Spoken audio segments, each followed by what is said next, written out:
We're going to go ahead and get started. My goal for today is to kind of give you guys a brief overview of how we should go about looking for our ancestors. And hopefully we can work on some active trees. Yay. I didn't get as much response as I thought I would initially in terms of folks who wanted us to actively work on their trees while we're on the live. So I'm going to probably work today on um, some a branch of the Nominee Hall Slave Legacy tree. For you guys who do not know who I am, my name is Latanya Lawson-Jones. And I am the project director and founder of the Nominee Hall Slave Legacy Project. I know both Phyllis and Monica are both, and Lisa are both, everybody here is a descendant from, is a descendant from the Nominee Hall Manumission. And so I started out on this whole process because I wanted to provide additional resources to members of our community as well as the general community. And I wanted to make it so that um, we build a team or how do I explain it? Like we build a team of people who are competent to do this work in terms of the nominee hall and as well as your own personal trees. We've had some interest of folks who wanted to volunteer and do work on the project alongside myself and my cousin Thomas. But what I found was that people didn't necessarily know where to start or didn't know what information they needed in order to get started. So that's kind of what built this whole training that we're going to do. And I wanted to make it a weekly like Q&A, back and forth. You got questions, I got questions, whatever you have um, issues around that we can work on them together and provide additional insight as to how you should use the records that you find and what information is reliable, who is a reliable source.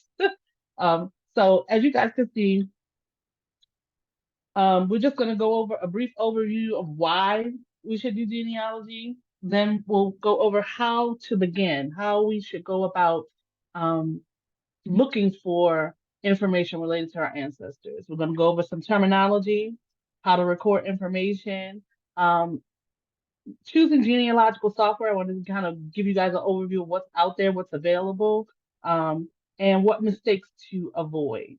So we're going to go why do we do genealogy research? Some people do it to satisfy curiosity about yourself and where you come from. Some people want to do genealogy to provide their children with information about their family legacy, who their ancestors were, where they lived, how they lived, um, pre preserving family cultural legacies, recipes, so we don't forget the recipes, right? Um, ethnic traditions, things that we have cultivated as a community. I, after talking to so many people with the Nominee Hall Project, so many of our recipes, traditions, things that we have held onto over the years all stem from the people that were a part of this main mission. So for me, I thought that it was important to make sure that we are able to preserve our family history. Excuse me one second. Okay, sorry, my little people. Um, that we can preserve our family history and preserve our generational recipes and memories and stories. Some people also do genealogy to be able to compile information about their ancestors to provide their family with medical related issues that might come through on the family, inherited diseases, things that we take for granted. You never know, where that information might be useful. Some people do it to qualify for a lineage or heritage society. Like right now, I'm working on my application for the Daughters of the American Revolution. And some people do genealogy for that purpose, but just so that they can be a part of certain organizations. So last but not least, Being able to assemble and publish a family history book, whether it be for your family members only or for the general public who also might be connected to your ancestors in some way. All right. So, how do we do that? First step is to get organized, figuring out what we need, what information we need to collect. And the best approach is really to figure out what your personal style is. Like, what is the way that works best for you? For instance, if for me, I'm a computer person. Everything has to be electronic. I want it to be right at my fingertips when I go to look for it, right? Some people are big on paper, the big file folders and cabinets. I'm a little of both. I want paper and digital. But um, what we've realized as we go through the whole process of getting started, like sometimes you don't even know what you need until you get to like, oh no, I gotta stop. I need to write this down. I need to figure out how I'm gonna store this information. So binders, file folders, notebooks, pens, pencils, all of those tools are helpful for people who want to use um, forms that are available. And I'm actually gonna upload several forms to my Patreon today for those who are signed up for the Patreon, but those who are not, I'll send them to your email address. So that way you can have the forms that you need to be able to keep track of your family history. So the family group sheet, pedigree charts, correspondence record sheet, as well as, again, using the computer. There are several programs that eliminate you having to use those forms and allow you to enter the information directly onto their platform. And we're going to go into that in a few moments. So the family group sheet. The family group sheet has, and I'm going to see if I have one. No, I don't, but I can show you one on the computer. Is it going to let me? No, it's not going to let me. Can you guys see my screen? Okay, good. So the family group record, right? This form is like your powerhouse for your family, right? It's going to keep track of um, your immediate family. So the family group record includes the husband and the wife information, birth records, marriage information, death. This is a way that you can go to your family and say, hey, what do you know about our family? Fill this out for me, right? This is the first step in collecting that information. So you'll have their children's information, their and you'll also see there's a second page that allows you to uh, put the source where you got that information from. So when I print these out, I print them out double-sided so that I'm able to go through and be able to type right on it if I want to. Or if I'm a paper person, I can just print it out and be able to write all the information in. If you're doing a family history project, it can be very helpful to have these to give out to your family members and ultimately be able to collect as much information as you can about your family. So, for instance, if this husband and wife group, this wife has four siblings, she can give her siblings this form and then get all the information about their immediate group. So what is helpful is on these sheets, you basically can fill in as much information as you know about each person. And then you're able to then cross-reference those. When you have the sister, for instance, the sister has her family on a group sheet, you can see how they're connected to the other group sheets based on the person who is at the top of the screen. So that's just a brief view of what that looks like. Let's see, what else do we have next? A pedigree chart. I know you guys have seen these. And if you use, oh, let me go back. If you use Ancestry, Ancestry.com uses the pedigree format. So basically your chart is going from you at the bottom on up, right? Software and websites, of course, different software have different functions. So we're going to go into some of the software that might be available later on in our presentation. So what do we do? How do we get started? Where do we go, right?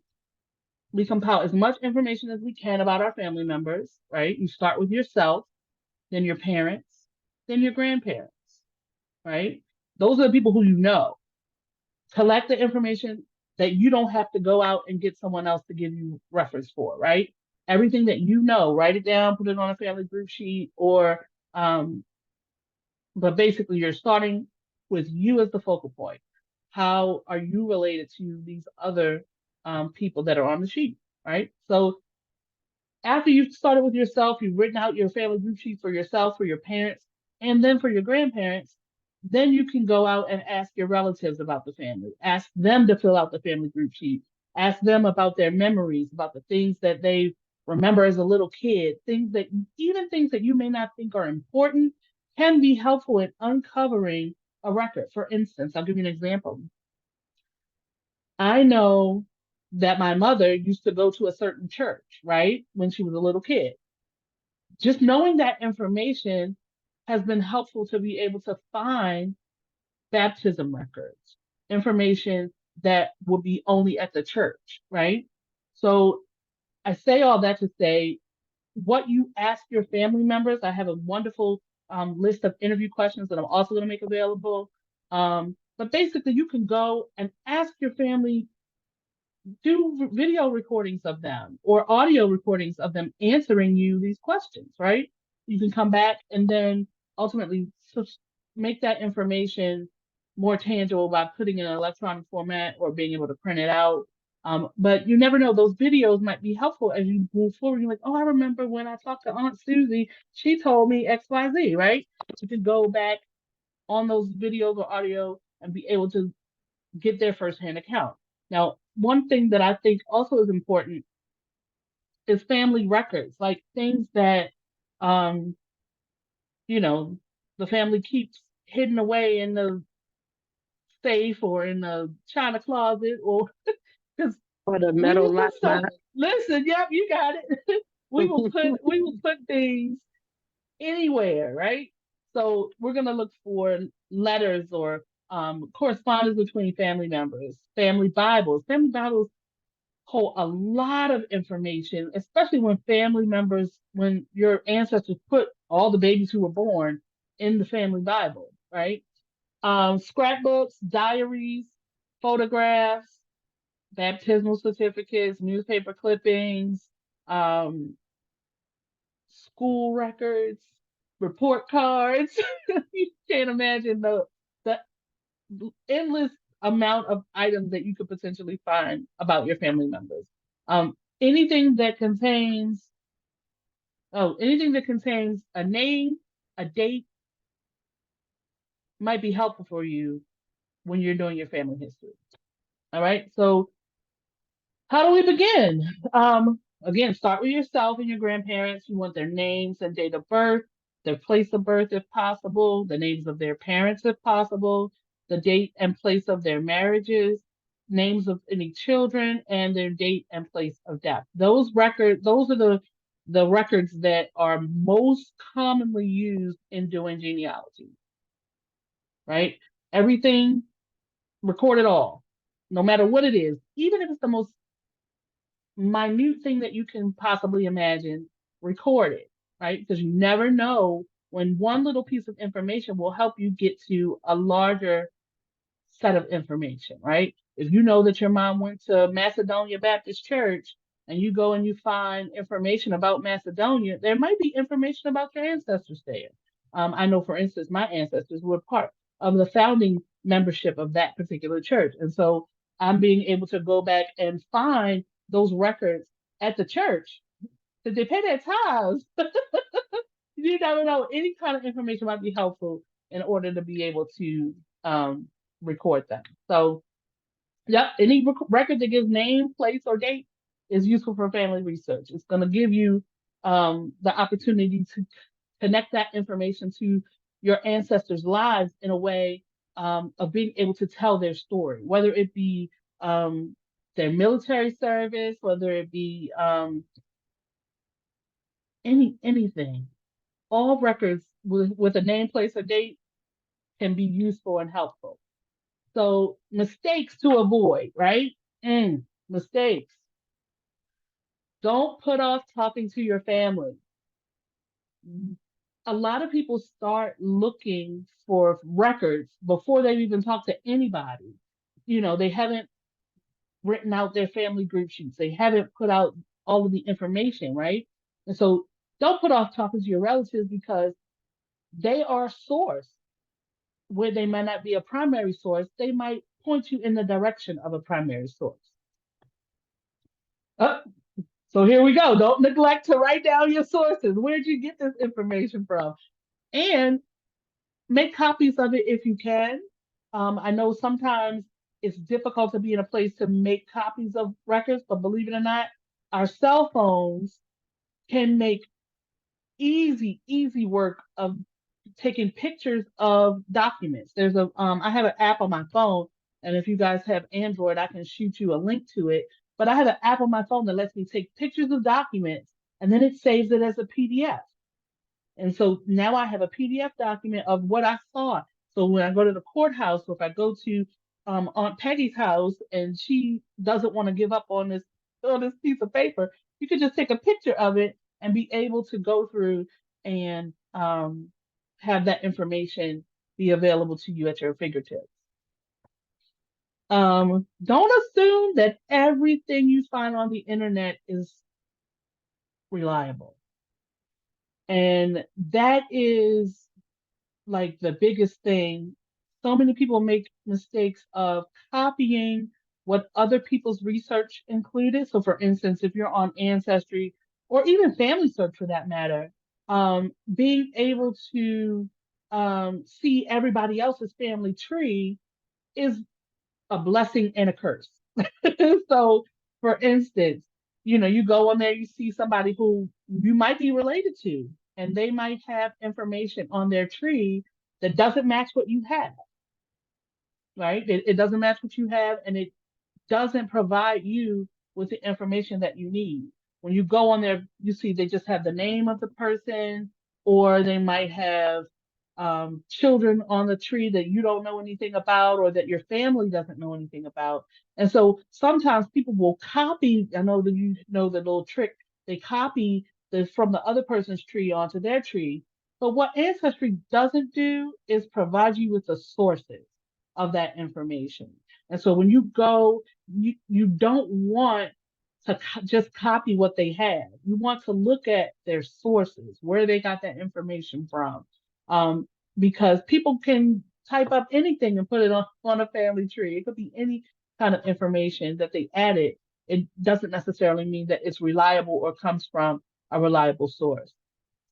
Um, don't trust everything you see in print. That's a piggyback on that previous one.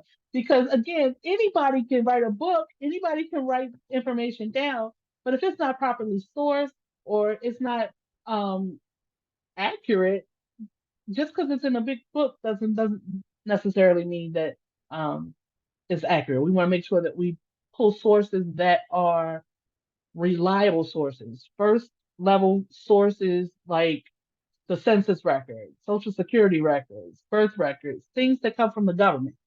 Because if it's not a governmental record or a record related to the church, it's very difficult to trust everything that you see in print. So that's my don't accept family legends without question.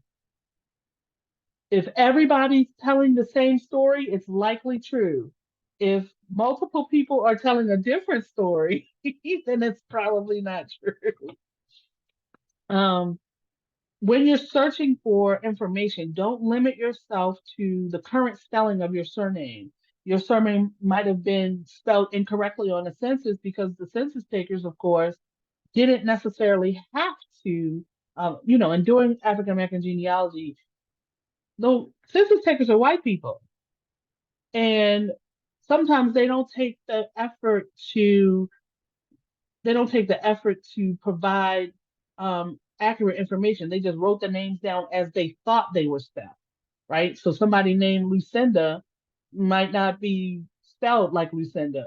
Somebody with the last name uh, Bulware, they might have just wrote it Bulware instead of the actual spelling that your ancestors may have gone by.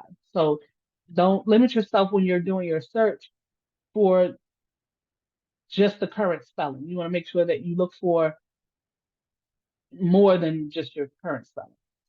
All right. So don't assume your family is related to someone famous. This is something that, um, believe it or not, it is very, very common. Very, very common. You know, the family legacy, the old school stories of you got a Indian princess great grandmother, the idea that you might have ancestors who were a part of um, an event in history, but you don't have any proof.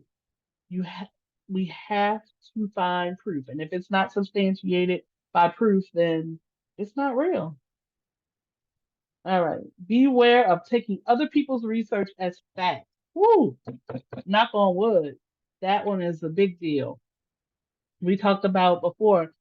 Just because somebody has it in their tree doesn't make it accurate. Oh, so we now have our relationship chart. How are we all related to each other? And this is another thing I'm gonna post on my website so you guys can have access to it if you ever get stuck with not knowing how you're related to someone, um, depending on where they are in your family tree, right? This is gonna give us a overview of who these people are to you. Pretty cool. All right, so choosing software. As you can see, this is a list of currently available software um, that you basically can download to your computer. The one that I use and that I like is at the top, Legacy. I love it. I started out using the free version of Legacy, and then I ended up upgrading because I loved it so much. But again, what I use may not be helpful for someone else, and so I've made a list of. Oh, and I put Family Tree Maker on there twice. My goodness. But all of these options are available to you. Brothers Keeper is another good one. I like the Family Tree Maker as well. But the one that I use is Legacy Family Tree. And I can show you guys a little view of Legacy if you like. Um, Places where we can find information about our ancestors. Ancestry.com always is the first one that comes to mind. It does incur a cost. So if you plan to use Ancestry, you just the subscription, I think, depending on which one you choose. I think I do the 6 month one, and I think it's like 200 and something. Where the monthly one, I think, depending on what areas you are looking for. It can range like from $20 to $50 a month, depending on what options you choose to use. FamilySearch.com or .org rather is the LDS genealogy website. Is hosted by the Mormon Church, and the difference between Ancestry and Family Search for me is that Family Search has a one world tree. So it's just one tree. Everybody is working on one tree together. And um, there can be errors in information, there can be duplicates. So if you're going to use Family Search, while they have a lot of records available in terms of census data, church records, they are the biggest producer of genealogy related data. A lot of the data that's available through Ancestry is from Family Search, is from the Mormon Church, because their religion has a specific mandate that they, yeah, I might not go into detail there, but they have a mandate that genealogy is important to their religion. Um, and yeah, if you guys have questions around that, I'll answer questions, but I don't want to necessarily uh, give my opinion per se. Cindy's List is a great source of places to find records. It's a free website where you can go on there and be able to look for information and resources for genealogy, as well as the U.S. Gen Web Project and Roots Web. All three of them are really good resources to find ancillary information that may not be available on Ancestry or Family Search. So they keep information from different organizations. And let me see if I can pull Cindy up. So Cindy's list is really cool. It's going to give you, oh, really? Be nice to me, computer. Grammarly. All right. So Cindy has tons of data, right? Total links is 319,000. So if you're looking for a specific category, for instance, hello, okay. If you're looking for Native American information, right? You can come here, click on N, go right to Native American data. And then it's going to show you the different categories that they have information available from.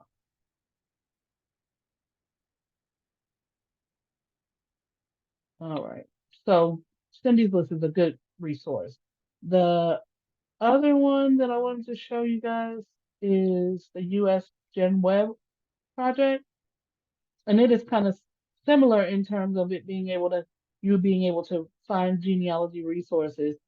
It is free. You don't have to register. You don't have to um, pay any fees or anything like that. But if you're looking for information specific to your local um, genealogy related data, this is going to give you, for instance, I'm in Baltimore City, right? If I click on that, it's going to take me to another set of records that are available for that particular location. So if you're looking for birth records, marriage records, divorces, wills, all of that information will be made available. You can click right on here and go to, so I'm looking for divorce records. I click on divorce and it's going to take me to the place where those records should live. And in this case, they don't have any divorce records for Baltimore at this point. Oh, and of course my computer is trying to hate on me. Certain records Required. require you to have you have to be that party looking for that information, like Right. So like birth records marriage and certificates and divorces and those kinds exactly. of things are specific to those specific parties sometimes. Um, It depends. It depends yeah, on the location. Some places location. and whether or not the person is still living or is deceased. That's exactly right. That's what I was going to say. All right. So that's that. Um RootsWeb is one that is um associated with Ancestry.com. It is like a message board platform, right? So if you're looking for the same information as someone else, you can come onto Roots Web on their message board. And of course, I'm trying to see at the same time. You can come onto their web message boards and be able to connect with other people who are looking for the same information. So while I might know one set of data, you might have another set of data, and being on here to collaborate is a good way of being able to connect with the community that your family comes from. All right. They also have options for viewing the 1950 census. This is also available on Ancestry, but this is a good way for people to get connected without having to pay for a membership. My other one that I wanted to show you, I didn't put on here, but Does that Biodegrade. does that site you just mentioned? Does that Mhm. site only do America, United States of America, or is that a Um, worldwide I think search? it's a worldwide search. Yeah, it's a Okay. worldwide search. So you can even, I think there's sections. Of course, I can't see with this thing at the top. Um, I think if And do you, you think that there a cost associated with more? Because I know that the Ancestry.com version that we use allows us to see information, worldwide or whatever, and it's a higher cost than what the right, standard Roots Web, yeah, Roots Web does not have any cost. any cost related to it. It's Okay, really good. um, everything on here is free. Okay, thanks. Everything that is also on Family Search is free. So you can if you don't have a ancestry subscription, Family Search is really like Family Search is really good if you are not going to use a paid service. The the the things that I have issue with Family Search is that you can upload information. You can put in some information about your ancestor, and someone else can come behind you and make changes to that information. And for me, that doesn't help me in the research that I want to do.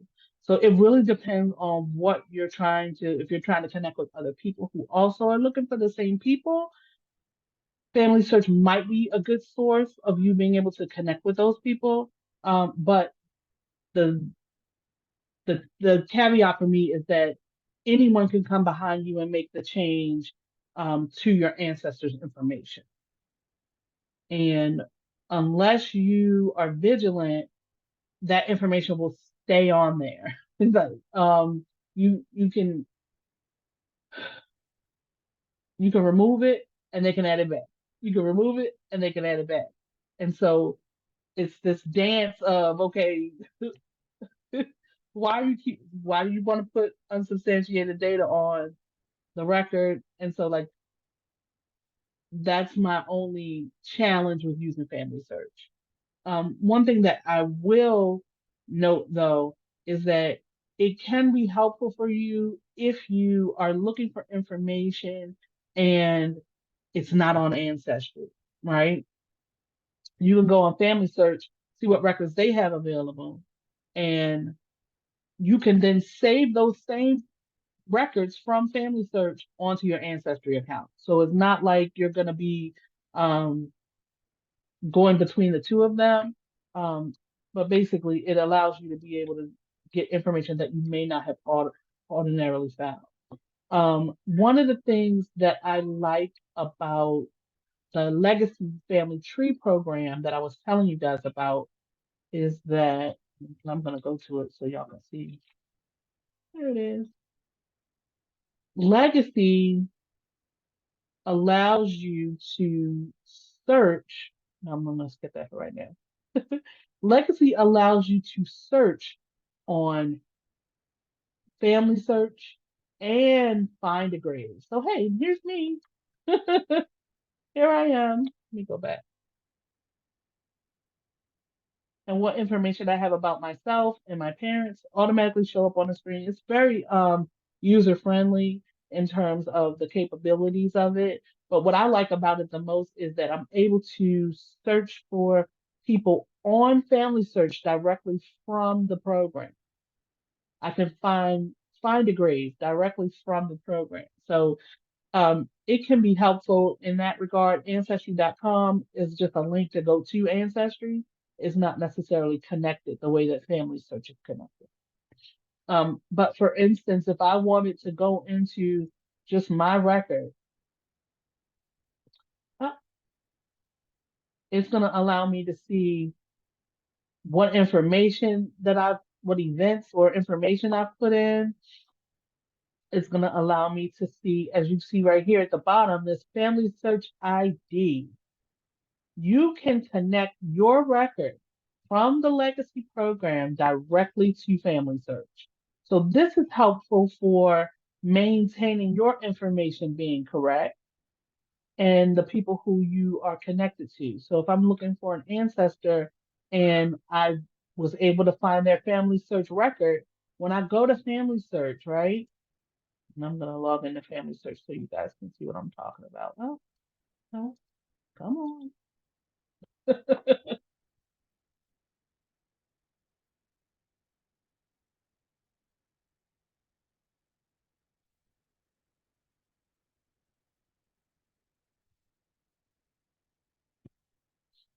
All right.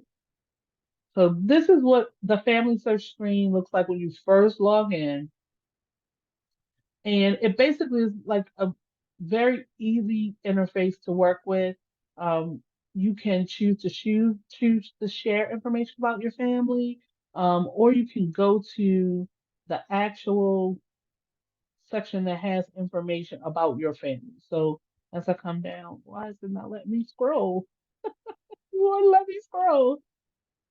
All right. So on the right, you're going to see any record hints to the information you've already put in.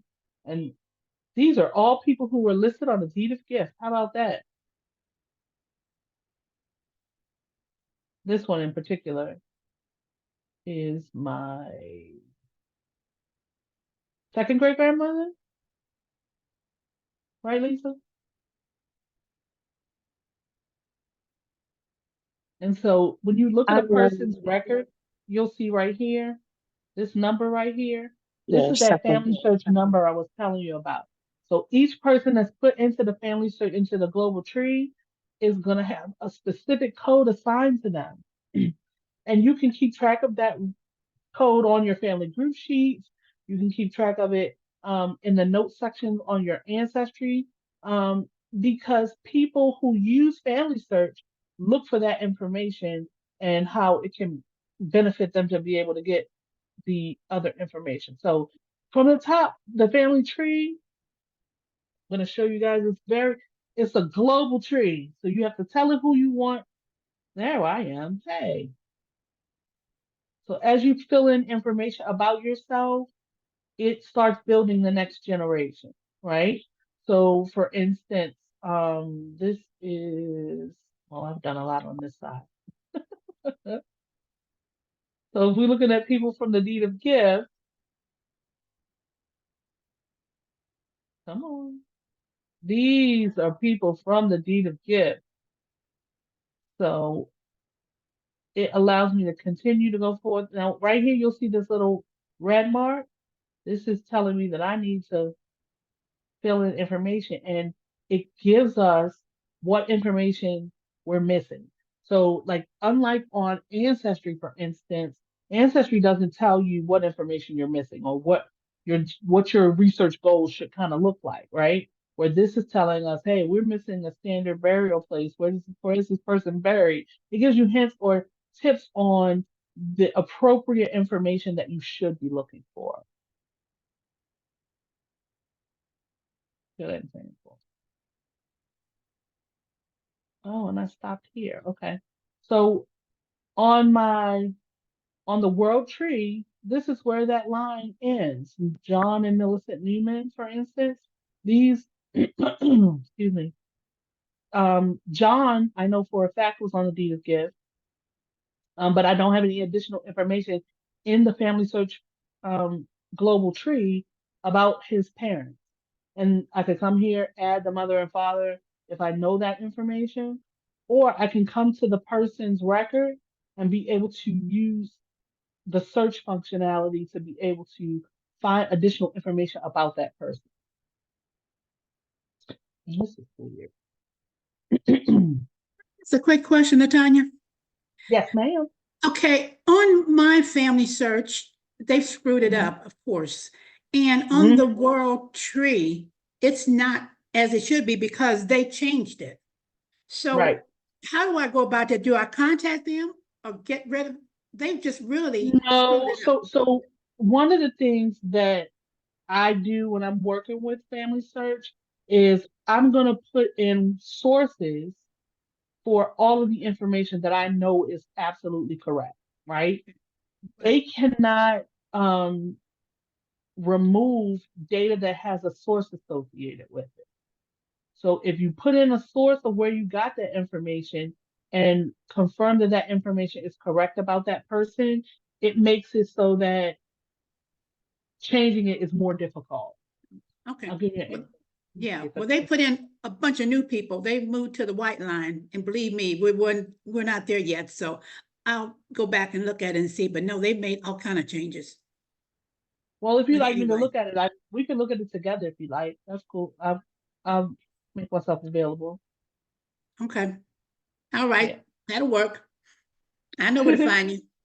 You know where to find me. But again, the whole point of this this space is for us to answer those kind of questions, to provide each other with the assistance to do, because it may be more difficult for you to come in and if it don't let me, if for some reason it don't like me today, you see, Mhm. it's giving us the hints to that person. It's got 8 of them, my goodness. And you know I'm a Newman. I got the Newmans to find too. I got, Oh, well, we need to talk anyway because yeah.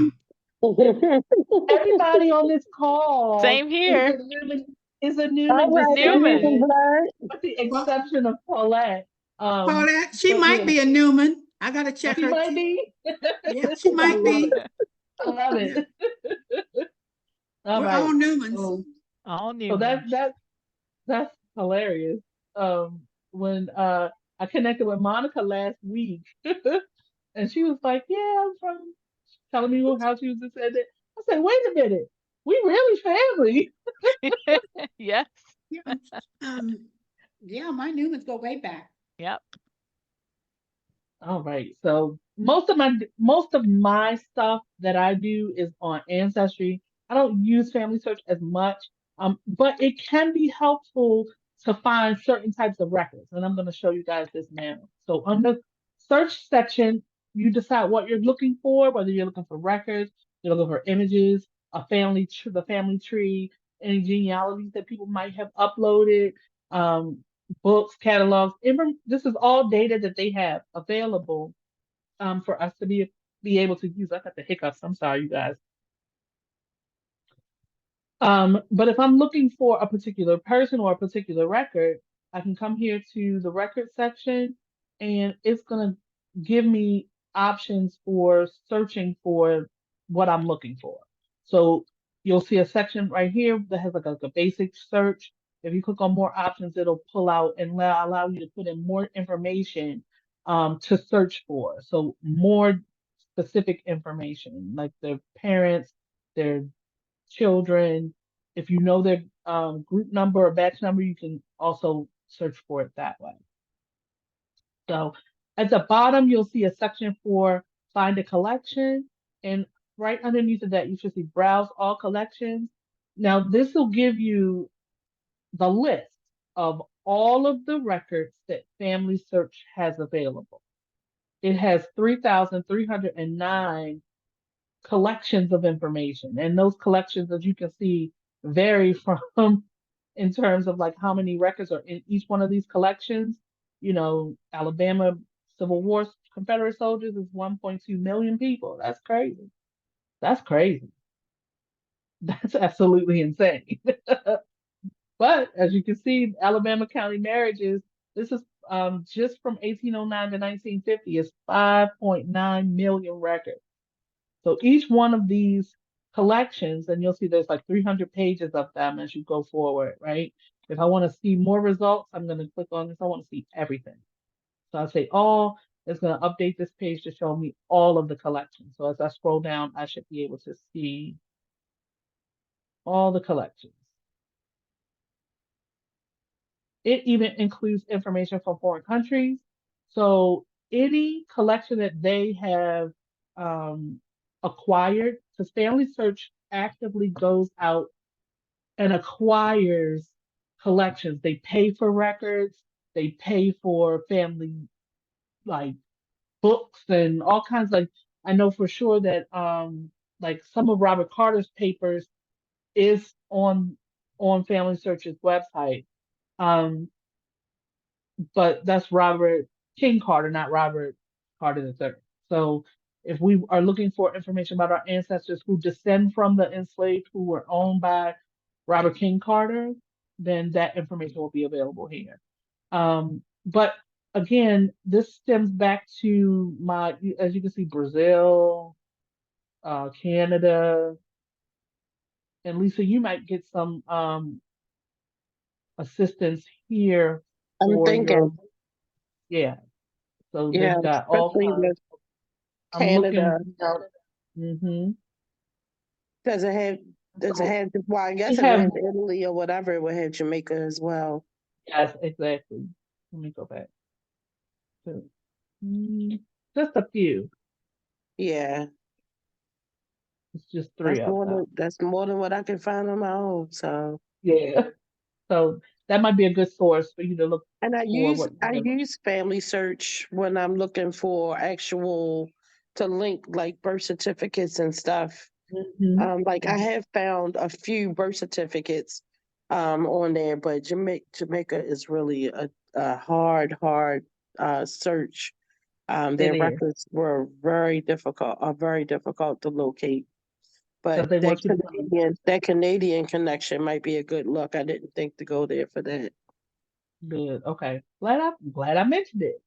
All right. So this is basically going to give you all of the records that they have that you have access to. And if you want to go through like the ones, let's say you're looking for um, church records, for instance, if you can, you'll see these options for browsing images. Those are the ones where they've digitized but have not yet um, indexed, if that makes sense. So they have the information there, but it doesn't have, like, for instance, if I come here to browse images, I'll show you what I'm talking about. Basically, they have the information, it's there, but it doesn't necessarily It's not have searchable. the, It's not right, it's not searchable yet. Exactly. They haven't indexed. you can't detail it to look And for the data. you'll know that because at the bottom of this image thing, it'll say no indexes are available. Do you guys see that right here at the bottom? But you never know what you might find. You might go through and say, "Oh, that's pretty interesting." But what they've done, they bought this book and made it available to the general public. And that's one of the things that Family Search is big on, is providing primary resources to people for their searches. Does that make sense? All right. I'm gonna go to now. This is another thing that they have. So let me go back. It's when we go to the records page, right at the top, this next one over that says images. If you are looking for a historic image, you can literally type in what you're interested in, the place that your ancestor lived in. For instance, if I do, I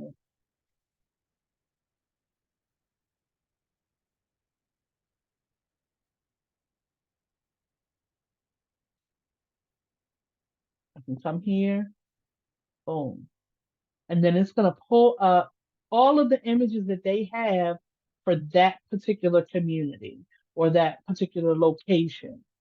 So you'll see that it's going to tell you where that information was from, deeds and wills books. This is very helpful information if you're looking for family members who may not necessarily be listed on the census record, but are on the person's will.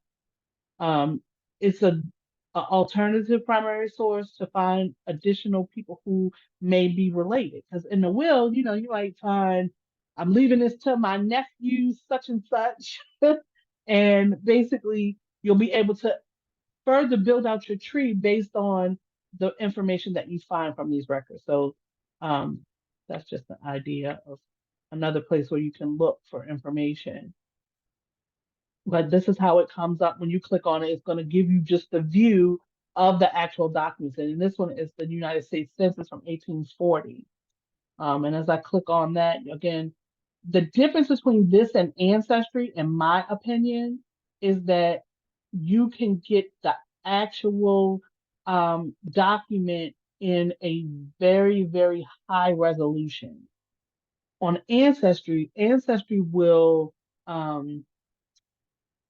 they compress their images. So when you go to download them, that compressed image is going to be really small. So if you try to blow it up to put it on like a PowerPoint or on a even if you wanted to put it on like a poster or something, that image will be constrained to size. So you wouldn't be able to make it get any bigger. Where this, you're going to download an actual copy of the actual scanned record. And that option is right here. It looks like a little arrow. You click on it, and then it basically is going to pull you through, and it's going to download that image for you. So if I click on the image, when I go here, when I come in here, I can make it as big or as small as I want to, and it is not going to lose the visibility of that image, right? Where if I go on Ancestry right now, right? Oops, there I am, Ancestry. If I come on Ancestry, it's going to limit what I'm capable of seeing. I wasn't working on. Come on, be nice. I'm going back up. So if I come in and I'm looking for, hey, family, and let's say I'm looking for a census record, for instance, right? Here are those Newmans. Said, hey, be nice, Ancestry. All right, so let's say we're looking at his record, right? I come in and click on his name. When I come here to this census record, right? I know this is him on the 1850 census, and I want to view that record. And you'll see the difference in what I'm talking about. So you'll see they show you the full image, right? While you are looking at it. But if I go to save this image, I'm going to save it. When I go to look for it again, right? This is a download. If I try to make this any bigger, oh, it didn't do it this time. Huh. They must have changed it. Wow. See how stuff changes in real time? Because last week when I was doing this, they had minimized. Excuse me 1 second. Malcolm, I'm on a training, buddy. Forgive me, you guys. That's the 8-year-old. The 8-year-old. But basically, before it would make it so that this image wasn't the same resolution. So you couldn't necessarily enlarge it. So that's great. That's a great change. All right. So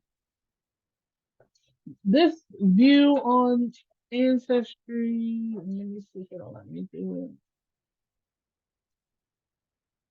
The nominee Hall Slave Legacy Tree on Ancestry basically includes all of the enslaved who were listed by the deed of gift.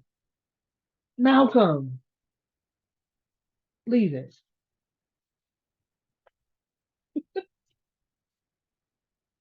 All of the people who are listed on the deed of gift are on this tree. So as I work through this tree, it basically allows me to know where everyone is from. Of course, I can't see on this side, so let's see.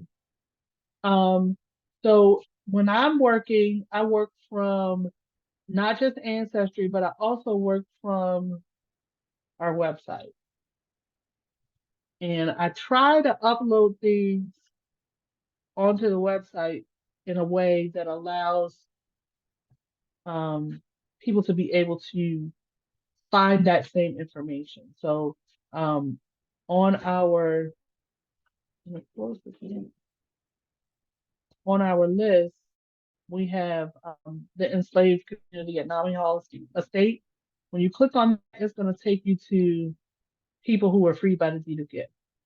So every person that was on that document is here and on our website. And so when I'm working, I'm working through the list.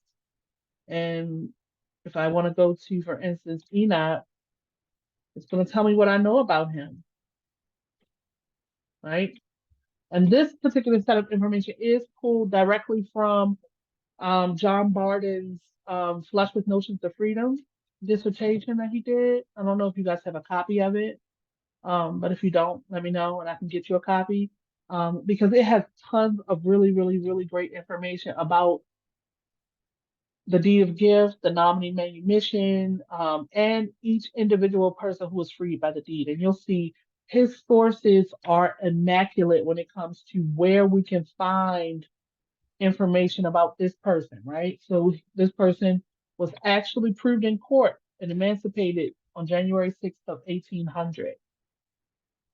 And then information about him related to him are also sourced here in the Deed of Emancipation, in Carter's Book of Miscellanies. Now, Robert Carter was a very, very, very, he was very meticulous about record keeping. So we are fortunate as descendants of this manumission to have access to those records. Many of them are either at the Frederick County Courthouse, the Westmoreland County Courthouse, Northumberland County Courthouse, or it is also available through the records service through Duke University Library because they own a lot of the Carter papers. So if you're interested in finding out more information about the way Carter ran his business and the way that he kept track of his enslaved people, those records are available at the Duke University Library. Um, so as you see, I come down, I've got information about who this person was, the facts related to them, how they are descended from people listed on the deed of gift, right? So Billy Berg, Hannah Gaskins, both of those were first listed on the deed of gift. Winnie Burke was also on the deed, and I'm not sure if Enoch was on the deed of gift, but he may have been. Oh, nope, wrong one. He may have been a child of someone who was on the deed of gift. Does that make sense? And so this is just kind of how on our website we are putting information for folks to be available. And if There's I my click on the next, Nelly. There's my yeah, Nelly. Oh, geez. yeah. And so as we continue to find more information about them, we update the website. I'm in the process right now of doing a full update on this because I've got tons of other information. But this family tree section down here, each person that's connected to the deed of gift is going to have a page related to them as well as information. And you'll see their family group sheet. This particular one is empty, but this is a great example of what I'm talking about. Like this is a standard in doing this kind of research is really having family group sheets related to that person. And this is what it looks like when you have that information filled in. They had lots of kids, as you can see. Lots of kids. But this is also the descendancy chart. This is very helpful to be able to see who their descendants are and on what generation. Now, folks who submit to me, like sometimes I've had people submit to me their JEDCOM files so that I can connect them to the deed. And so we're working on getting those uploaded as well. Yeah. But our website has a lot of information on it. The deed of gift specifically, you're going to be able to actually view and download a copy of the deed of gift. And you'll see here that information is available to you. You literally click on it and download it straight to your computer. Or you can use the PDF viewer to view the people on the deed. It's easier if you print it or if you save it, because then you can like reassociate the pages. But one of the cool things I thought was very helpful and thoughtful of Robert Carter to do is he listed the names of people and who there was. I don't know if you guys had a chance to see that, but like you'll see here. Say that again because you kind of went out. I went out, I'm sorry. I was saying that Robert Carter was so meticulous in the way that he kept records that he even wrote down the names of the enslaved people and who their mother was. And so, like you'll see, that's how I was able to create the nominee hall tree, is that each person on the list, it tells you exactly who their parents are, right? Holly, daughter of Eve. Henry, Henny, daughter of Suki, I think. But you see what I mean? Like he was very, very meticulous, not just on how he kept the records. He did them in family groups, the same way that what we talk about having a family group sheet. Well, if I could spin this around, you'd be able to see there actually is. This is the mother, and then a list of all her kids. This is the mother and a list of all her kids. And so I was able to take that information and turn it into a workable family tree based on the historical data that we have. And then what I did, and if it will let me, I'm going to close that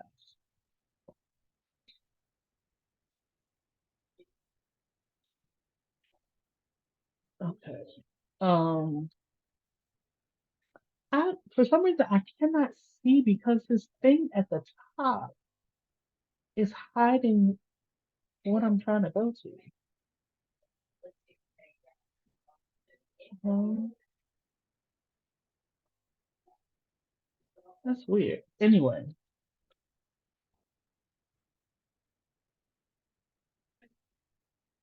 and as you can see, I'm kind of busy. But each person that is associated with the deed of gift is listed here, along with their descendants as I find them. So what I've basically been doing, for instance, I'm going to go to someone. So this is one I've been working on recently.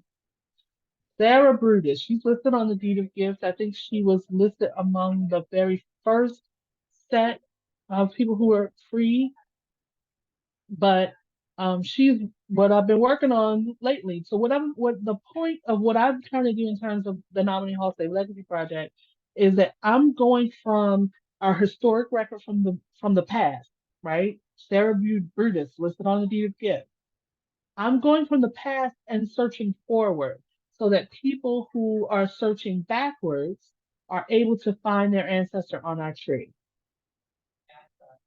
Got it? So the work that I've been trying to get help with ultimately is moving from the past to the future, to the present, where people who are searching on a regular basis are searching from the present to the past. Does that make sense? So as I come in to her record, you'll see I see her on a U.S. will and probate. And if I can click on that record, it'll tell me. Yep, she's listed here. She had a will. So that means we probably can go to the courthouse and see the will. Oh, really?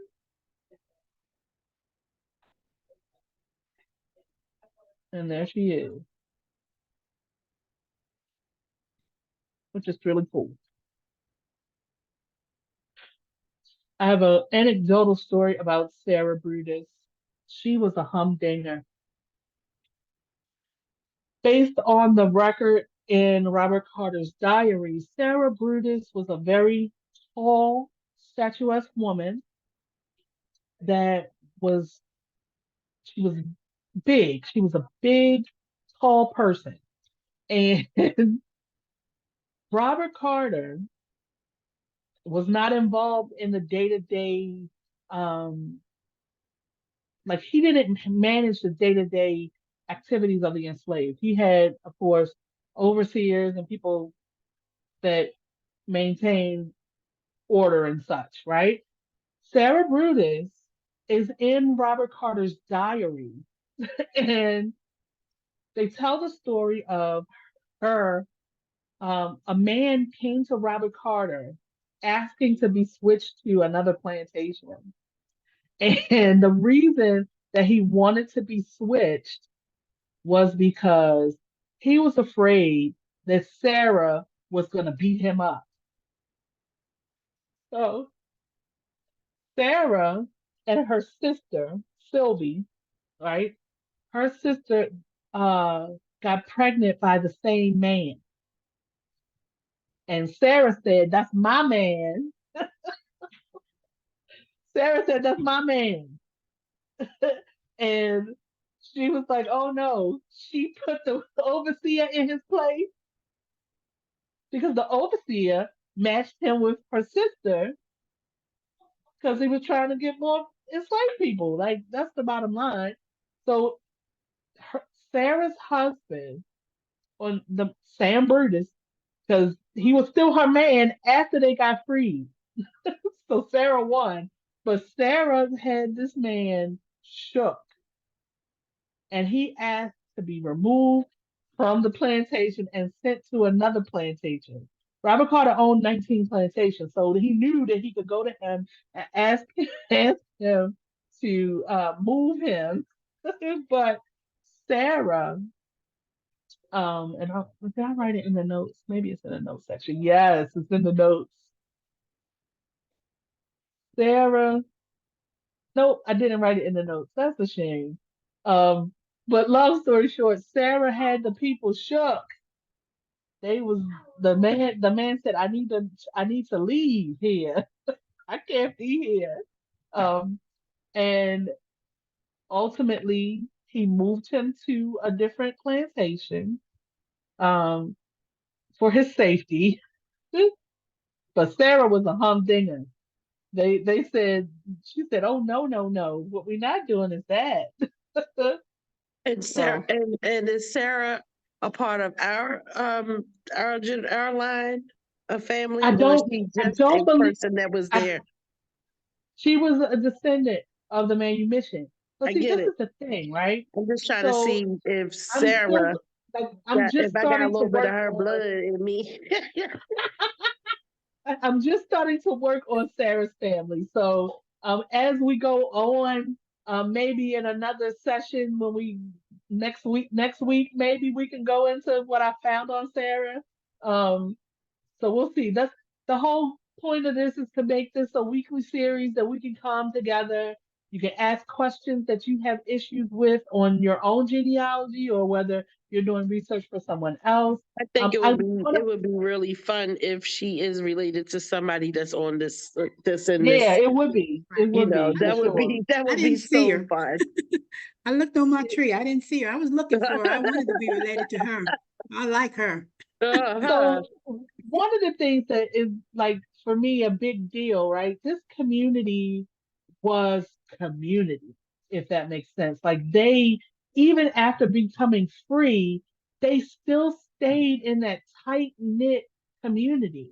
And you can see them marrying off their children to other people's children. Like we, Lisa and I descend from three separate families that are listed on the deed of gift because two families got married and ended up having children. And so, like, when we doing this research, we see how this community stayed together in a way. A lot of them did not leave Westmoreland County until 1880, 1900. You don't, there is a community that still exists in Westmoreland County, that are descendants of the deed of gift. Mhm. But you see the migration. Some of them went to Ohio. Some of them came to Washington, D.C. and Baltimore. There's a community in Alexandria. There's a community in Richmond, believe it or not. There is the furthest away descendant that I found, um, lives in California. The far north, um, Thompson Thompson people from this manumission left America and went to Canada and founded a town called Oro Township. And so when we're talking about community, we're talking about not just the immediate community in terms of the people who lived and stayed in Westmoreland County, but how even in migrating their community, they didn't go alone. They went with other people. Other people went with them as they went on to other locations. I know for a fact the Shenandoah plots of land, there were people who stayed, like at Bull Run and that Cub Run area. There's a whole community there. There's a community in Fredericksburg. There's a community. So everywhere that they went, they ended up staying in community with each other. There's a community in New Jersey, believe it or not. There's a community in Pittsburgh. The Gumby family has a have a huge community in Pittsburgh. And the last commemoration I went to, um, they brought 2 and 3 coach buses of people. Like they have a huge community in Pittsburgh. So you know, the Newmans have a huge community here in Baltimore. There's a lot of us, and y'all are all connected, whether you like it or not. Whether you like it or not. From But Cumberland? We Oh, talk a say it lot again. about how we are so connected, and we are visiting some family on Saturday. That is my Ted is what, our third cousin, fourth cousin, third. No, he would be our second cousin, one time removed. What, Yeah. what But about we know, Culpeper? so we know him, and now we even know his children, and they know us, and we know each other very, very, very strongly.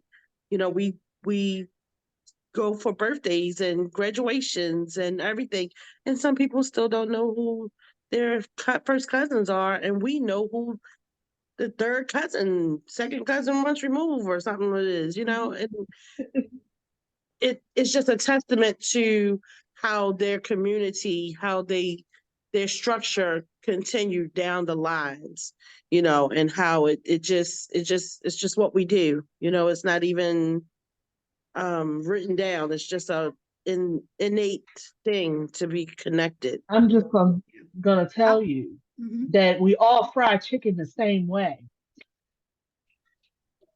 I That's need you to know interesting. Let this. me tell you, it's one thing that Like I that's want to real. know if some of the recipes in these families have are That's the my goal. same, right? Yeah, Because sure.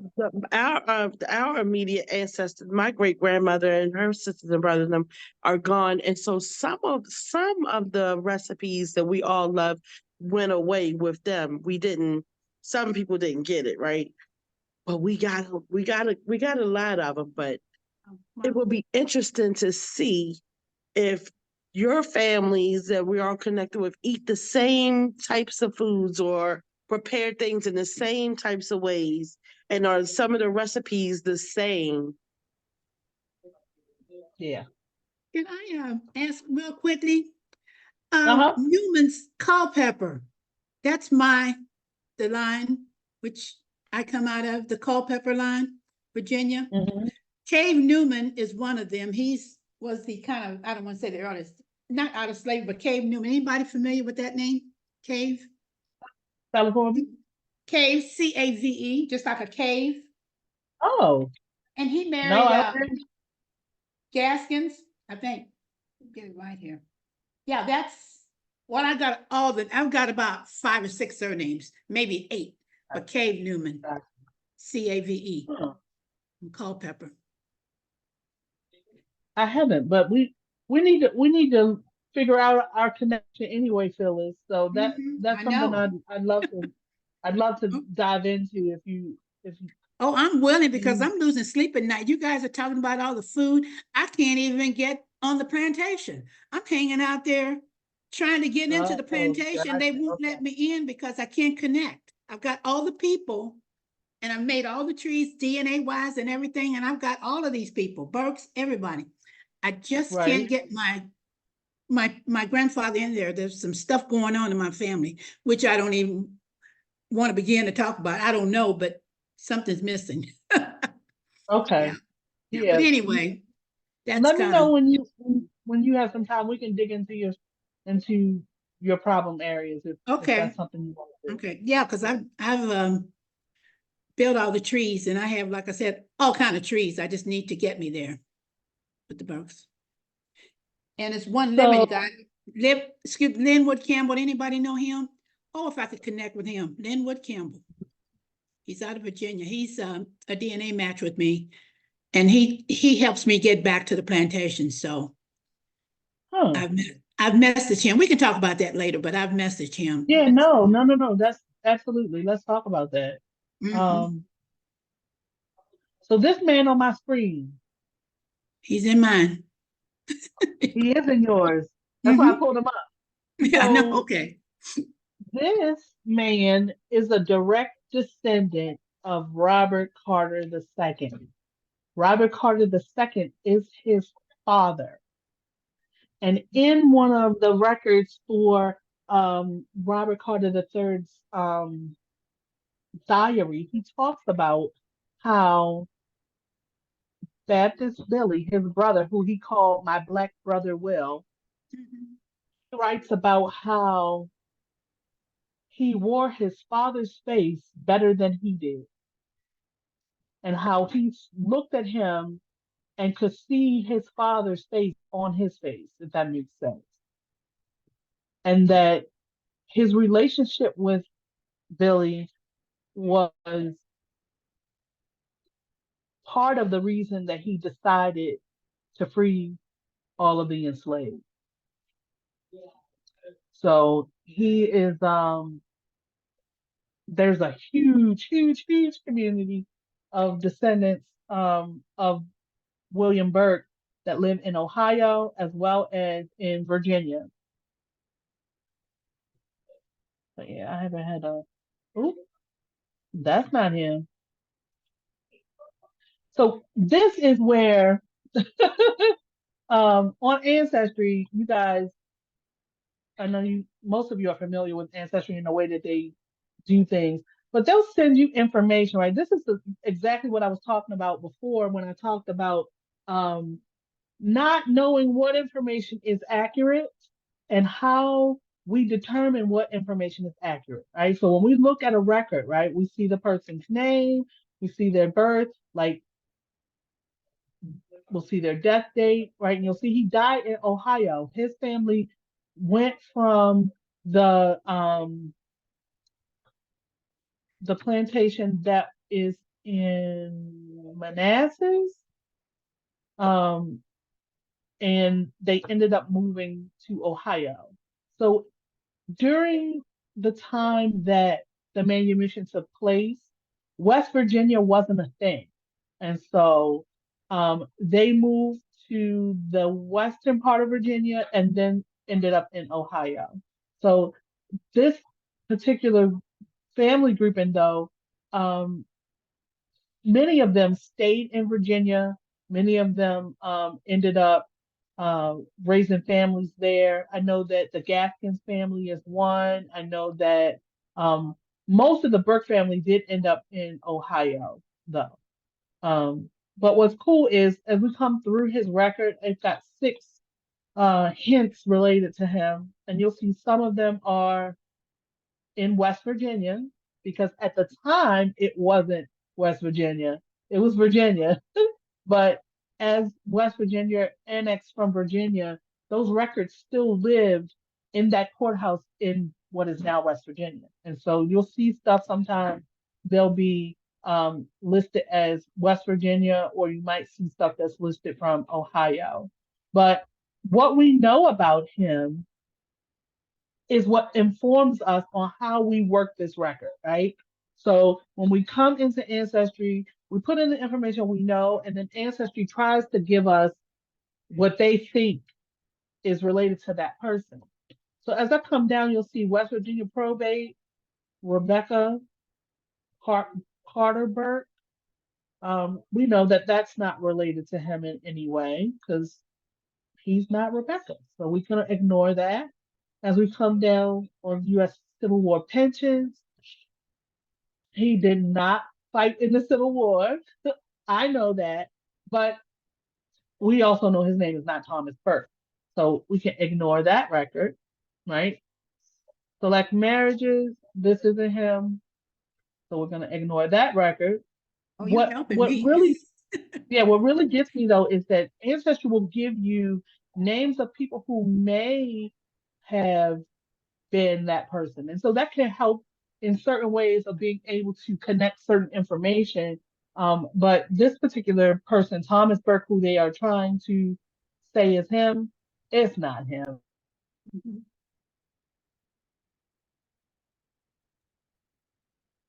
For If a I U.S. come in here, passport application. yep. If I come in here and look at it, right? Mhm. Of course, this thing is in my way. I want to minimize this. Hold on. Can I? Yes, perfect. All right. So as we come through, it's going to give us that passport application, right? And this is him making a passport application for his child, Mary Shelley Burke. When I click on it, it's going to tell me what I need to know. Now, that's for the previous person. So hers is here. The state of Kentucky. So we know he lives in Ohio, right? This person was born in Oakland, California. So we know that based on the information we know about him, that this information is not accurate according to what we already know. So I'm going to ignore that hint. But the next one down, this is one, and I don't know if you've ever seen a Genie and Net Community Tree Index. It's going to tell us information about the person. This tree is like for um, things that are from the colonial period. And so it's going to give us information. You'll see that his name is listed, Baptist Billy William Burke. He was a free slave, born in 1725, died in 1825. His father, ding, ding, ding, ding, ding, Robert Carter. And then his mother is Mary Harris Burke. So that gives us a couple clues, right? It tells us we know that he's a descendant of the slave owner, right? And his mother was formerly enslaved. So when I click on review, it doesn't have a view of that particular image. It just gives you the context of what was on that particular page, right? So you'll see here at the bottom, it tells you where it got that information from, Genie and Net. And they have an online database, which you also could look into, but it's also owned by Ancestry. So you would definitely need a subscription to be able to see that record. So I'm going to save this because it's accurate. We know that he was the son of Robert Carter II, right? So here we are. Now I'm going to save this date as an alternate because I don't want to overwrite what I found in previous records. Okay. So Ancestry gives you the option to save the information, but save it as an alternate so that you can be able to continue doing research about that particular item, right? So you'll see right here, it's saying that his death was in 1825, which I don't believe that because I have record that says it was in 1794. So that's another thing that I'm going to save as an alternative so that I can do additional research on. Okay. If we don't save that date, then it's not going to pull any additional records related to that date. So we save it as an alternate so that we can be able to continue to research on it. And you'll see it pulls over his parents, Robert Carter, and there's his mother, Mary. I definitely knew her name was Mary because on the deed of gift, it shows that Billy Burke was the daughter of Mary. It didn't tell us her last name. It only told us her first name. And so we put it in as Mary. And here's a record that substantiates the information that we found on the previous primary record. Okay. So I'm going to click on next. And of course, it's going to let me save this. And I'm going to come in here and put 2 because we know it wasn't Robert Carter III. It was his daddy. And there you go. He was born at Cortoman. And so this is the estate seat of Robert King Carter, the grandfather, the Cortoman plantation in Lancaster County, Virginia.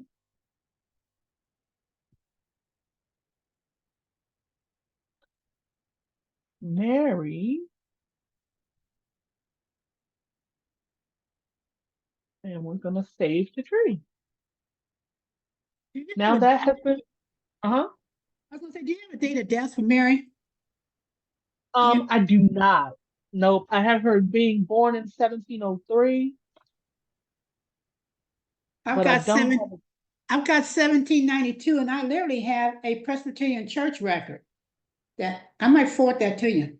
Yeah, So, I'd like to see it. yeah, and I can't 100%. Yeah, says she died 18th June 1792 in Pennsylvania. Not sure that's it, but Yeah, I'm I'll not send sure you. because I had her Yeah. listed as death in 1792 at Nominee Hall. Okay. But that's something we can look into because again, that was from the where did I pull that data from? That was from the original um breaking out of the tree. So that might have been in John Barton's dissertation. But I can look at what that looks like. Okay. And again, there are not a lot of people searching for data about Mary. When I go to look at who else is looking for her, there isn't much to choose from. So we can look into that. I want to connect with you too on some other stuff that's in your tree. Okay. In my Um, terrible but tree. again, Remember, I'm not an expert, but I'm close to I finding understand. stuff. Yeah, I do my Yeah, best. that's all right. That's the whole point of this is so that we can get better and we can help each Mhm. other build community and be able to find information Yeah. and share. Yeah, definitely. All right. So let me go back. So the cool thing about this uh ancestry records is that after a while they'll start indexing and looking for things for you so that you don't necessarily have to search for them yourself. But you definitely can and I thought this was going to save her name, but it didn't. Let me go back.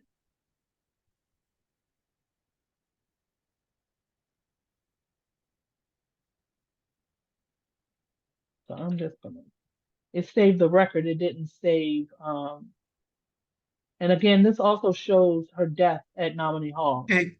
All right. Yeah. Mhm. So we can look at that there. So let's see, quick edit, and I'm gonna just save her last name.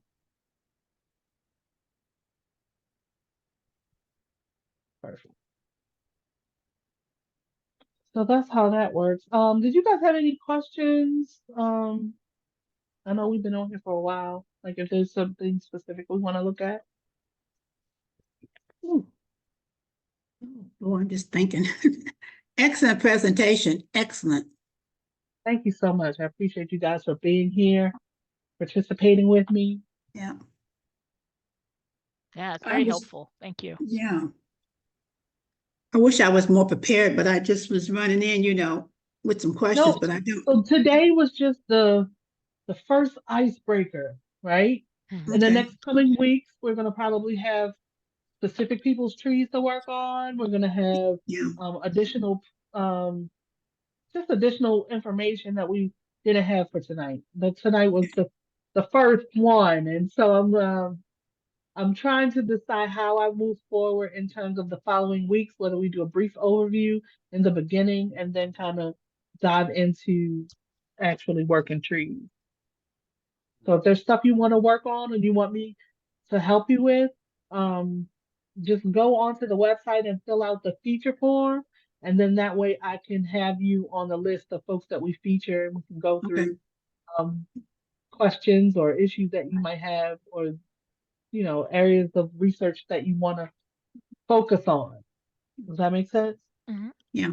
I, I Yay. think for me, my just in my mind, I have, like I told you on my tree, I have these DNA connected people, and I'm building these Mhm, trees. I just need, since I know they're DNA connected with me, mhm. and it pulls me back to what the plantation, that's my issue.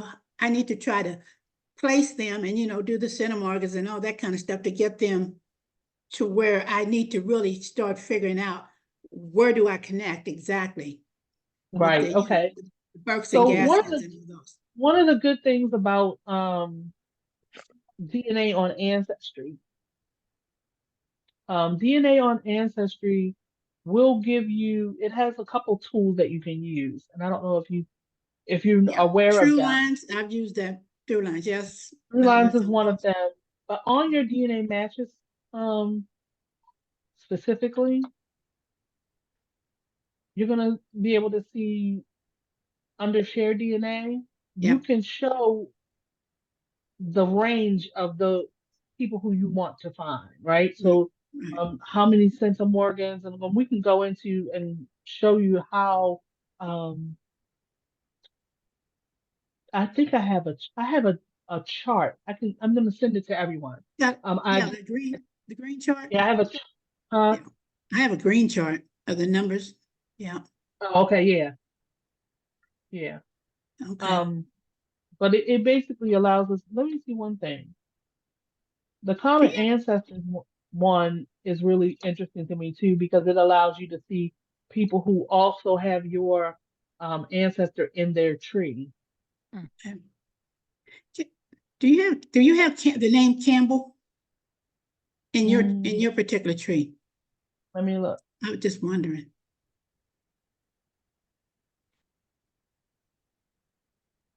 Come on.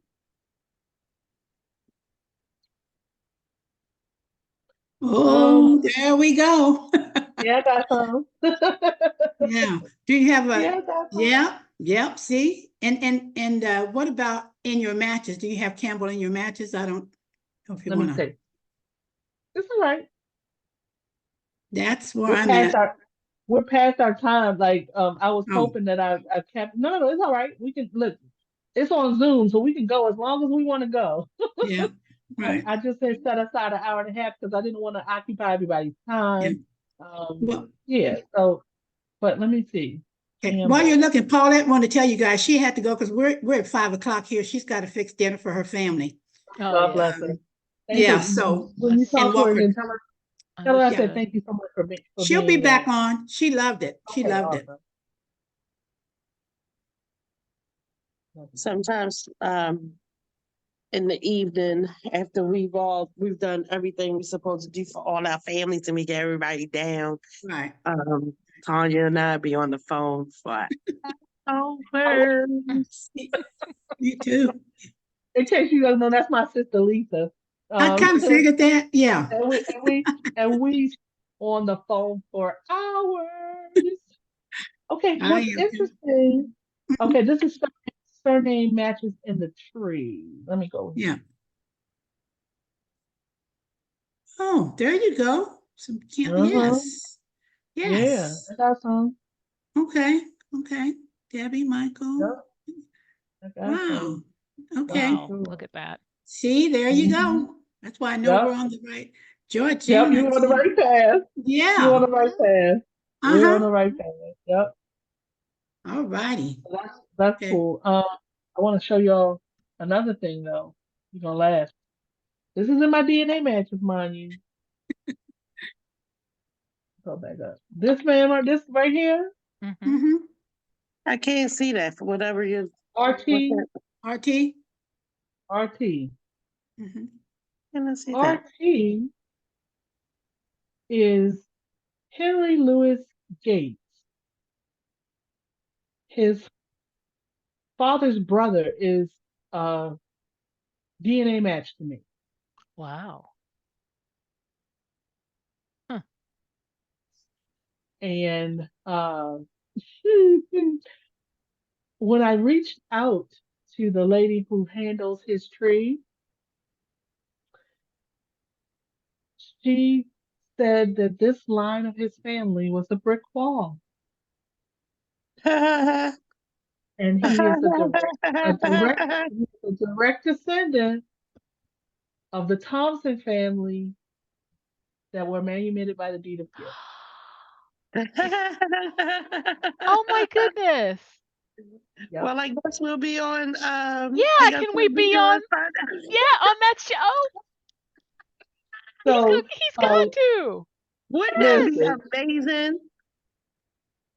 So Oh I my started goodness. doing this this whole idea around doing this live thing was to kind of give people, everyday people who don't get to go on that kind of show, the capability of having their trees worked on and going through the whole process as a part of this live, if that makes sense. So Mhm. my idea was to teach the basic overview, get their feet wet, and then potentially we work together on their trees. So I'm excited moving forward in terms of how this progresses or whatever.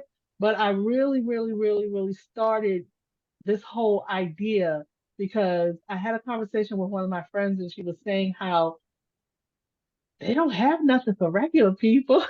That's right. That's Regular awesome. people who want to find their ancestors, you can't go on a show.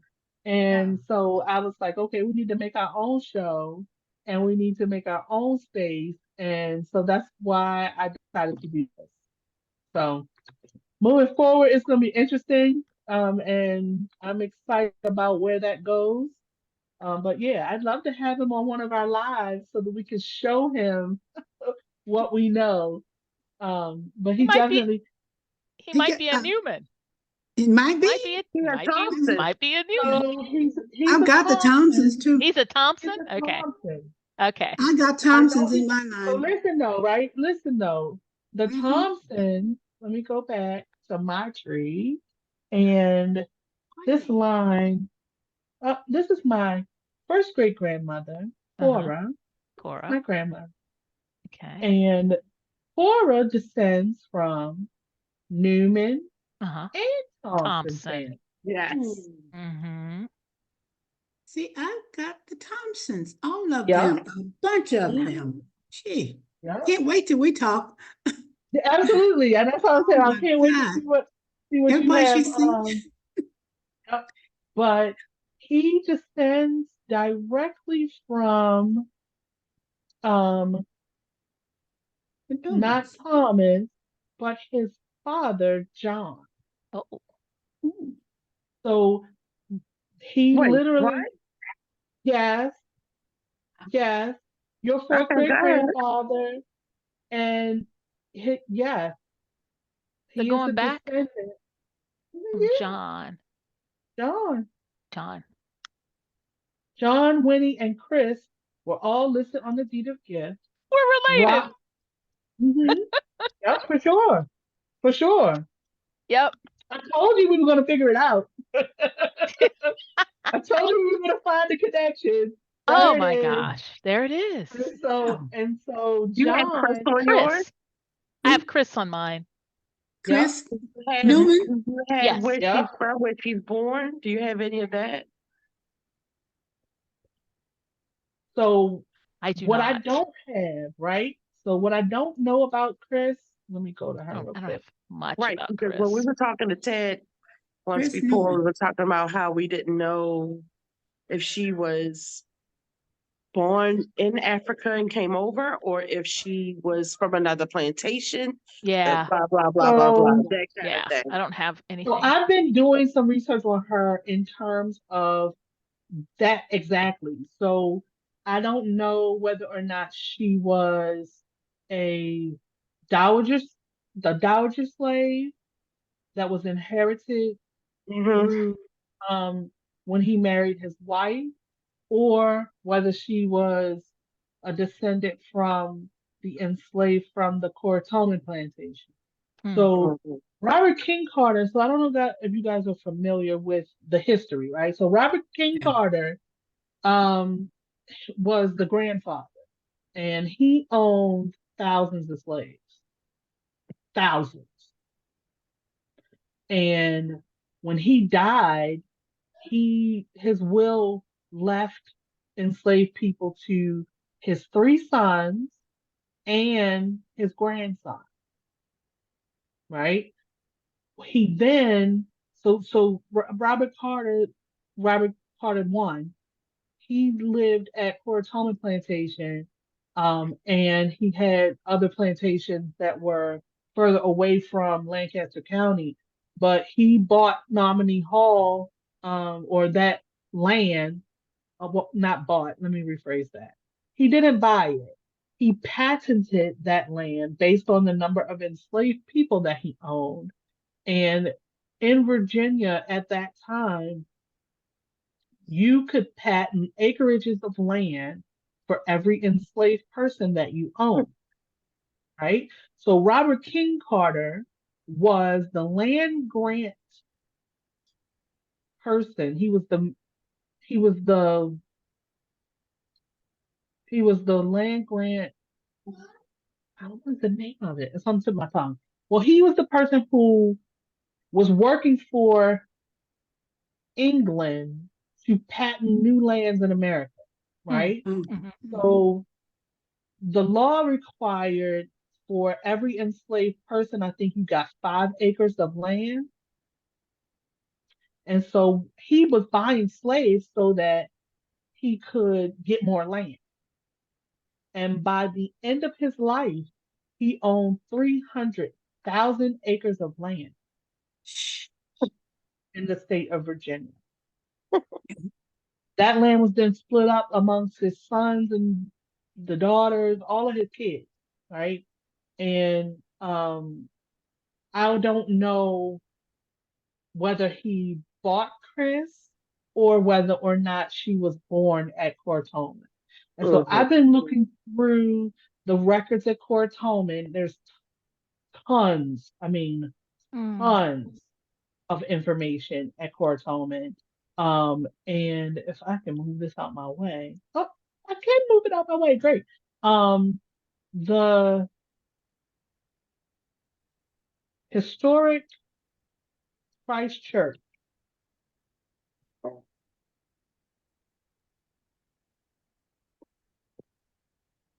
This is the church that Robert King Carter founded and built.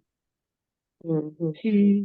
It basically was financed by our enslaved ancestors' labor, Mm. and they have tons of information about Robert King Carter, his enslaved, and you'll see here they've got a research library on their website, christchurch1735.org. And you can come on here and see information about their family. You can see information about the slave histories, the database of people who lived at Coratomi Plantation, all of Robert King Carter's papers, information that includes information about his business practices, the ships that he owned to go and get people from Africa. It has so much information. If you guys get a chance Jeez. to look at the records here, there's tons of information here. But one that is of note is the Croatoan slave histories. This is basically they have a whole separate website that they've created on neck.com that includes all of the documents related to the enslaved at Croatoan, the names, the people, all that. The ones who ran Mm-hmm. away are in the section called Flight. Say it Just again. all that. There's the ones who ran away. Mm-hmm. Yeah, 69 Portoman slaves fled to the British ships in the War of 1812. Mhm. And so this is information about them. And there should be, their Wow. name. Uh-huh. And so on here it says owner, like you'll see Joseph Cabell, Charles Carter. Those are people who Robert King Carter had rented those enslaved people out to for the year. So he owned so many enslaved people that he didn't need them to work his lands. He hired them out to other people. And so you'll see them listed here under um, the names and who they were assigned to. Yeah. Wow. It's heavy. It's very heavy, and sometimes that's one of the things that I wanted to mention to everyone. While we're doing this work, take time to uh, get yourself together if you see something that really vexes your spirit. I know Mhm. for my own self, when I'm doing this work, when I'm looking at the ancestors who are connected to the deed of gift, Mhm. it's almost like they are in the room with you and they need you to find this information, right? Mhm. Mhm. But it can be very, very spiritually taxing. And that's Yeah, not something that most people talk about in Mhm. the genealogy space, specifically enslaved African people. There is genetic memory, there is a lot of things that we can be impacted by that white people will never be impacted by. Okay. And so take the time that you need to sit with a record if necessary. I feel like it's not something that's widely talked about. Our ancestors guide us to the information that we need, that we want to find. They help us in this process. And anybody who doesn't understand that, um, this isn't necessarily a line of work or activity that they should participate in. Because yesterday, I'll give you an example. Yesterday, I was working on my tree and I saw a few hints related to people not a part of the Nominee Plantation, the Nominee Manumission, but on my grandfather's side of the family. And I was looking for just basic information about them, but I ended up stumbling upon their enslaver Mm. wow. in a record. Yeah, Mhm. and all of a sudden, out of nowhere, I instantly felt hot all over my body. And I was angry in a way that I don't even know why I was angry. You know what I mean? It Mm. was almost as if Yeah. someone else's feelings related to that person jumped on me. Yeah. Mhm. And I Mhm. mean that's the easiest way that I can explain it. And I had to get I felt up that way and too before. leave. I've kind of been in a Hmm. way where I'm just trying to gather the information, and my jaws are clenched so tight, and I can't explain the feeling that I Hmm. have when I'm looking Mhm. for that looking at that information, or even if I find myself watching something, a movie or documentary, Hmm. um, I find myself kind of empty in a way, and then what fills me, or what I can notice that fills me, is anticipation and trying not to be angry, and me fighting my own spirit to try not to be angry about it, but I'm clenched and Mhm. I'm They it's- I, show up. I believe it in my heart Mhm. of hearts. And there is, no research behind that, if that makes sense. And I don't think anybody is doing research about the impact that this genealogy work has on the descendants of chattel slavery. But I honestly believe in my heart of hearts that they come to us spiritually yeah. and are guiding us to find this information But so that we a can lot of so that we can The say their Gullah name. Geechee community, they still talk about how when they talk about their ancestors and how those spirits come to them. Because I follow a few people that's very that's part of the Gullah Geechee community um that are educating people about Gullah community, Mhm. Mhm. right? Mhm. But but DNA has memory. It's Yeah. unbelievable how much memory it has and how connected we are. We do things not just by tradition of our family telling us what to do, whatever, but there's some things that I do as a Black woman and nobody ever told me to do, that I do as my own practices or whatever. And it's like, oh, wait, what? So nobody told me to do this. I didn't know that this was something that our ancestors practiced or did or whatever. You know, just a matter of when you praying for your own family in their quiet of night. put my hands on them, and I speak life into them in that way or whatever.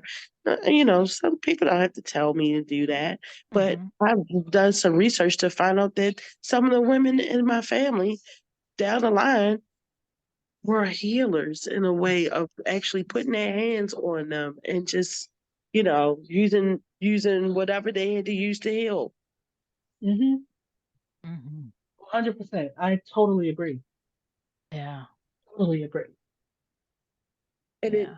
it does. I'm not going to say it scares me, but it scares me to know that I'm learning this. Not like scared, but like, ooh, I'm coming to the precipice of something new. I'm going to learn something else today. You're going to tell me, thank you, God, thank you, ancestors. I get nervous, not nervous, but I get anxious when that comes. Mm-hmm. Mhm.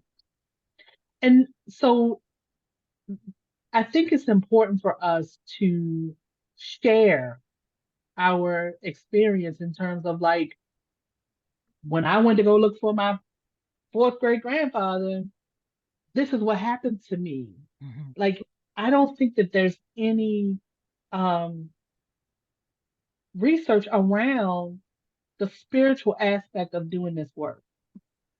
Mhm. Because I honestly feel like that's an area that we need to say, okay, we can identify what happened to us or maybe even document it in the notes when we're working on a particular person. I can come to this person's record and say, you know, nobody says what notes we have to keep. Nobody says what Nope. information has to be associated with this. So I can come in here and say, look, boom, right? I wrote this yesterday. Potential owners and put in the information related to them. And then Mhm. I can even more in my notes say, this is what happened to me when I was researching this person's record, right? It makes it Or more even this is how I tangible. felt. This is how I felt when I learned about this person. Yeah, Right, that's a good right, point. right, I, That's a right. good point. I just Yeah. put an article in the chat. It probably is not going to directly address what we're talking about, but it's a Pew Research Center. And it's most Americans say that legacy of slavery still affects Black people in the US today. And it's got some Yes. stats. I haven't looked at it. I just was doing some, researching while we were talking. Yeah, So no, I just thought I'd put that in there, but I No, haven't. thank you. let's Yeah. see. Hold on. Yeah. Yeah. Okay, I'll take a so look And at I'm that. grateful that Oh, let's see what um, needs to be. the information that yes. that has been uncovered, especially with with our specific ancestors, that it's been so unforgivingly open to receive, right? Mhm. And uh, not just to find the research, not I mean just to find it, but for us to receive it. You know what I Mhm. Mhm. mean? Mhm. Yeah. That we're open and we're allowing it because some people are afraid to learn this. Yeah, they are. I have an uncle that said, "Don't dig up no old bones. You're not ready for that." Well, we found some information in our other tree that you know um, if the person was still alive, we don't know if we would tell them. They would uh, live to be 90 something years old. And we found out that they were the youngest of 5 children and that they never knew that they had siblings because their grandparents raised them. Right. So those kinds of things, the responsibility about sharing the information that you find if it's contrary to what the living people are experience what their life really is you have to find a way to responsibly share this information, and then some information you don't always have to share, you know what I mean, Mhm. because it can change people's reality That's about true. who or what they are, Yeah. or what they think they are or whatever, and so there's a level of responsibility. Even if your DNA tells you the truth, you got to be able to discern how to share that information Mhm. responsibly. Yeah. Yes. Did you find, I put a date in there, Yeah, I'm looking for it now. June And 9th, June 17, 2019. yeah. Mm. Do you We're have the not, link to the actual article? yeah, I'm on another computer, so let me see if I can, um, I can send Okay. it to you. I can send it to you. I'm on another computer while I'm searching, so I'm not on the one. Oh, I got you. Okay. Uh-huh. Okay, so if you put in, it's pewresearch.org, Uh-huh. and then the / Uh-huh. SHORT short and hyphen reads, short reads, another / 2019 / 06 / 17. See if what comes up. And then it's got most Americans. But see what comes up with that, if that comes up with anything. There it Yep. is. Mm, Oh, there you go. There you go. nice. I forgot I was on Wow. another. I'm on one computer because I don't want to screw it up. And I was kicked out earlier, but I went I back in. understand. Yeah, that's it. Huh. I'm gonna put this in the chat, you guys, so you have the link as Yeah, well. thank you. Yeah. You're welcome. Oh, I got to tell you guys who I'm related to. You ready for this? Go Speaking of him ahead. in the States, I got another one for you. I have been talking to this guy for a couple years, maybe 3 years. He sent a Mm-hmm. message out there trying to get a star for his aunt, and her name is Juanita. Wait a minute, I'll get it. Juanita. Let me get back. Anyway, she played, and I'll tell you what she played, then I'll come back to her. She played in The Imitation of Life. She was the mother. Oh, Oh, wow. Yes, Wow. yes. And Wow.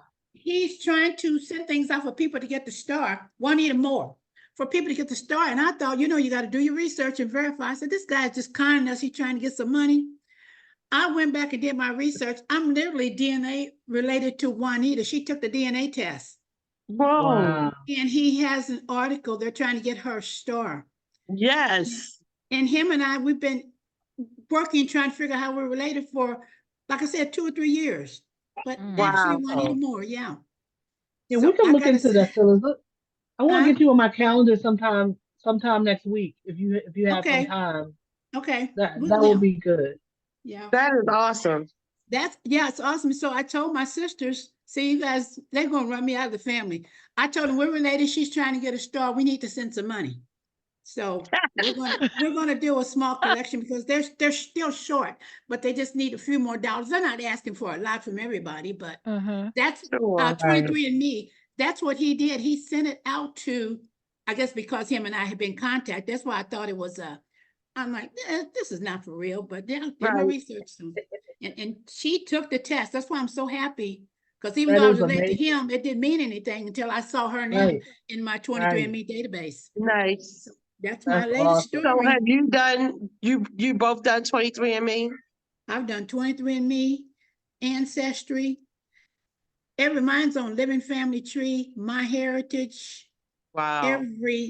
and I manage about 10 family kits. So Okay. My goodness. that's why That's I awesome. move it around.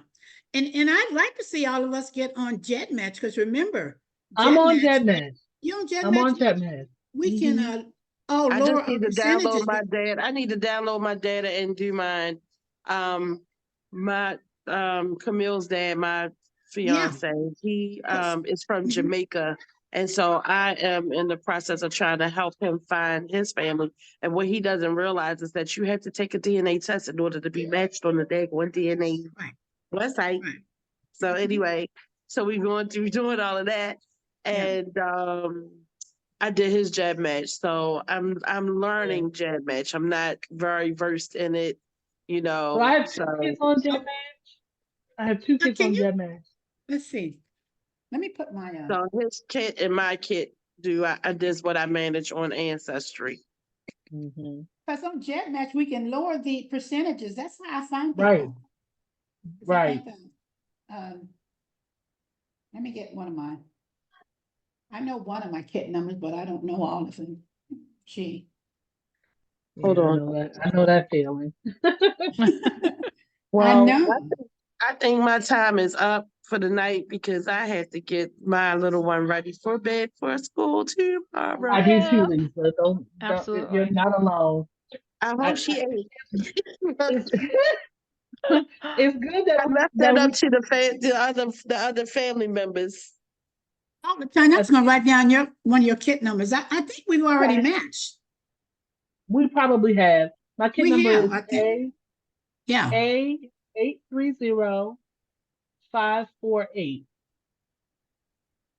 A830548. Okay, because sometimes I'll do the lower. I'll go down to like 5 or so with the Cinnamon count. Because for you guys, Ancestry and 23andMe, they cut off at so many Cinnamorgans. So that's Yep. oh, I'm M070938, I think.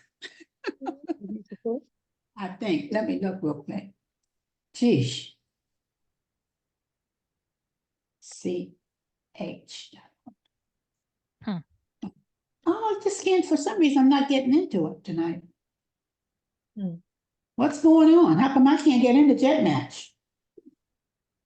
It might be too many people on at the same time. And also That's what Mercury is in retrograde, so everything electronic could be having an issue. Yeah. Mercury and microwave. That's Yeah. hilarious. But yeah, no, Let's see. let me know when you have time this week. Oh, Phyllis, okay. Okay. and I'll look at my calendar and on yeah, I'll do it. the calendar. I'm available. My calendar is connected on the website if you want to go on there Oh, is and it? Okay. I'll see what time I have. Okay. LatanyaLawsonJones.com. I got And it. yeah. Yep. Okay. So I started a Patreon, and all of like the forms and all that kind of stuff is I'm gonna put them all on here. Uh-huh.